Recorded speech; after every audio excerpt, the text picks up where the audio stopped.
Next comes in functional isomerism.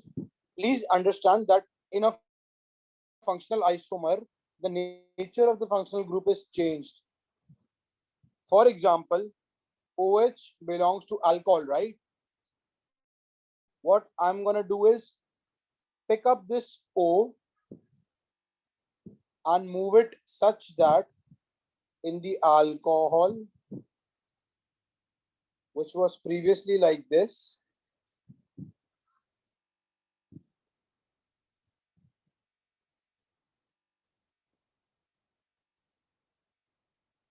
I hope you can visualize this. I am shifting it here. And when I do this, it somewhat becomes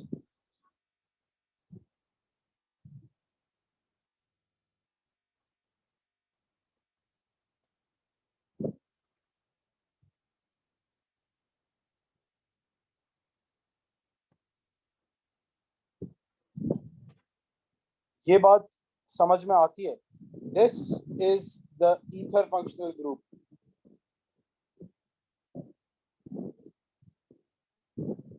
COC. So in a functional isomer, the alcohol converts into ether.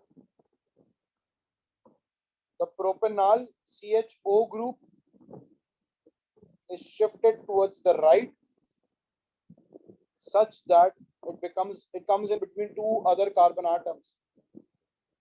And therefore, this is the ketone functional group. 3 carbon atoms, meaning to say propanone. Previously, it was aldehyde. So aldehyde gets converted into a ketone. Please see that I am moving this group towards the left. It becomes an ester. Carboxylic acid is simply because of COOH. But I'm moving a certain part of it, and that can be converted into two different types of compounds. देख लो, हैं दोनों के दोनों ester, but arrangements different है, मतलब कि तुम्हारे structure different है, तो उनका structure change हुआ है. change हुई भी तो change. एक बात और याद रख लेना. Let's say I have an alcohol, 1 carbon, 2, 3, 4, butanol. From butanol, I could make two different types of ethers. If you think about it and if you check, right? 2 carbon atoms is ethyl. This is an ethyl chain. There are 2 ethyl chains, so diethyl ether. Right? This is a better way to name it. This is not a better way. This is not a good way to name it. The second one. So I say please learn it in that sense. Right? This is a symmetrical ether because left and right side both.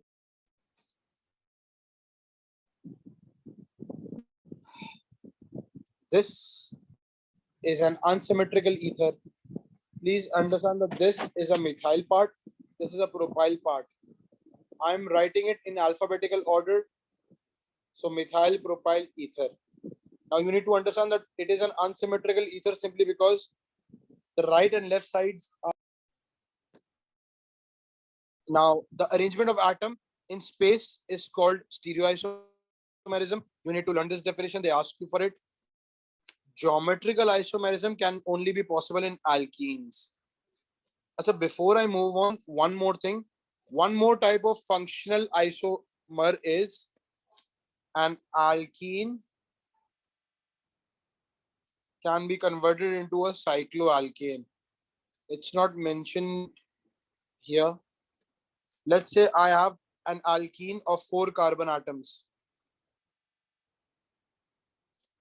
4 carbon atoms, its corresponding functional isomer would be an alkane. Cyclo as in a cycle. It's a cyclic compound, right? Each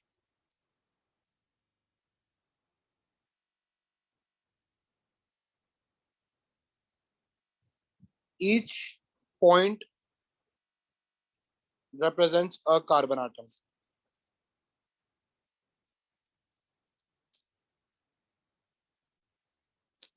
So 4 carbon atoms could be converted into this part. By the way, alkenes have a formula CnH2n, right? If I were to fulfill the hydrogens, which I haven't,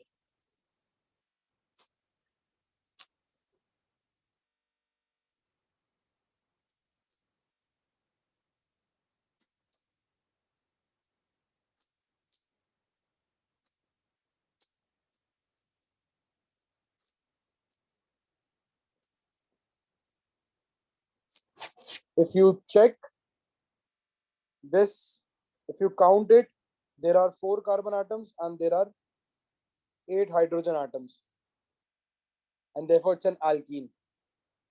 For cycloalkene, it has the same formula if you count. Please understand that each line corresponds to a bond formed by carbon. Right? Carbon is in group 4, so should make 4 bonds. So there are 2 bonds formed here, right, with this carbon in mind. Where are the other 2 bonds? Those are used to make, those are used in hydrogen.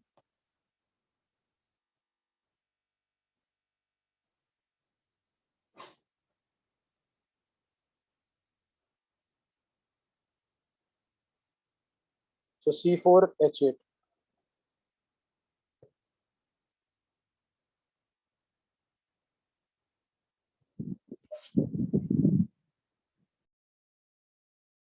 Stereoisomerism. Isomerism. Now these are only possible in alkenes. Let's say I have this as my alkene. Please understand that there are similar groups on the same side. So this is called a cis isomer. I've written butene because it's a 4 carbon compound. So opposite ends are trans and same side are called cis. Please understand one thing. If same atoms are attached to one carbon atom, you see CH3, both of the hydrogens are attached to this carbon atom, it will not show geometrical isomerism. Similarly, this will not show geometrical isomerism, meaning to say cis trans is not possible. Right? However, if you compare this compound,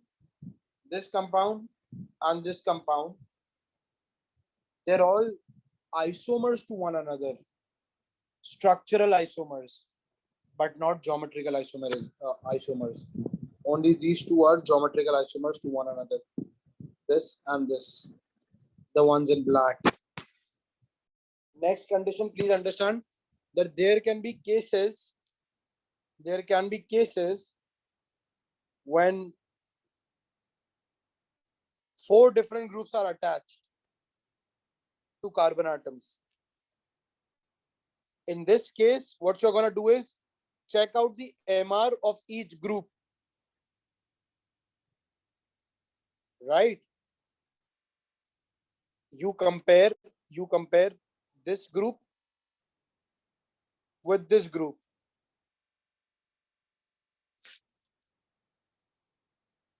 And you compare this group with this group. Or if you want, you could compare this with this. So the higher masses are named as A, whereas the lower masses are named as B. If A's are on the same side, they're called cis isomer. If the A's or B's are on the opposite ends diagonally, they're called trans. Moving forward, now there are legit compounds which have so many double bonds involved, right? To calculate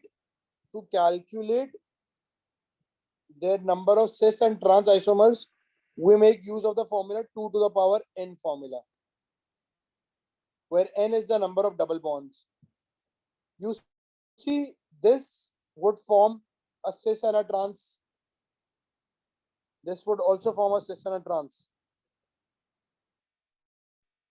right? So you simply enter 2 to the power n formula and you get 4 I. Moving forward, you need to realize there are also compounds. Let's say this is the compound which has three different bonds. How many geometric isomers are formed here? How many cis trans, I mean?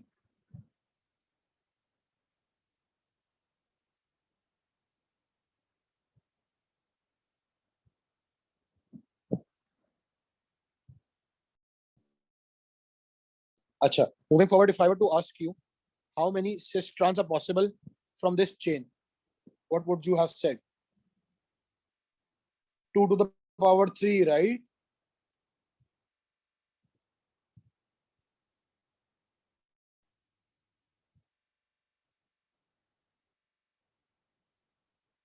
Right?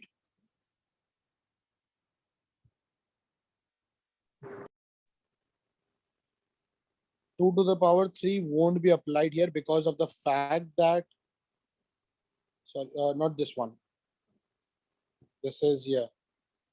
2 to the power 3 won't be applied here because of the fact that this carbon atom has two same groups attached to it.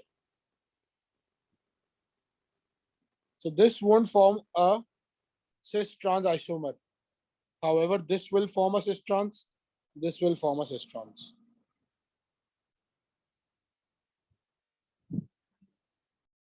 Let's say if one molecule is symmetrical and we have more than one double bond in it, then total number of isomers is 2 to the power n minus 1. If you check it out, I have opened this entire chain up here, right? Because of the fact that CH3 and CH3 are on both ends, which is why it's a symmetrical chain. So you can form cis and cis, or trans, or just a trans or a cis. There is no other possibility. You could have debated to the fact that this could have been a cis or a trans, but that's actually the differences. Cis will have a net dipole. If you check it out here, there is a net dipole. However, trans will have its dipoles cancelled, right? Since cis has a dipole, therefore it is polar and will have a high melting and boiling point. Geometrical isomerism shows variable physical properties. However, trans ones have no net dipole and therefore are non-polar and have low melting and boiling points. Right? By the way, these two are cis and trans to one another. This one will be a structural isomer to both of these above structures. Geometrical isomerism is not possible in aromatic compounds. Aromatic compounds are the ones which have a ringed structure. I mentioned it before. They are not in AS course either. Right? The fact that the pi bond is not fixed in benzene, therefore it will have no cis or trans. Cyclic alkenes only exhibit cis isomer. Trans is not possible because, let's say this is the cis compound.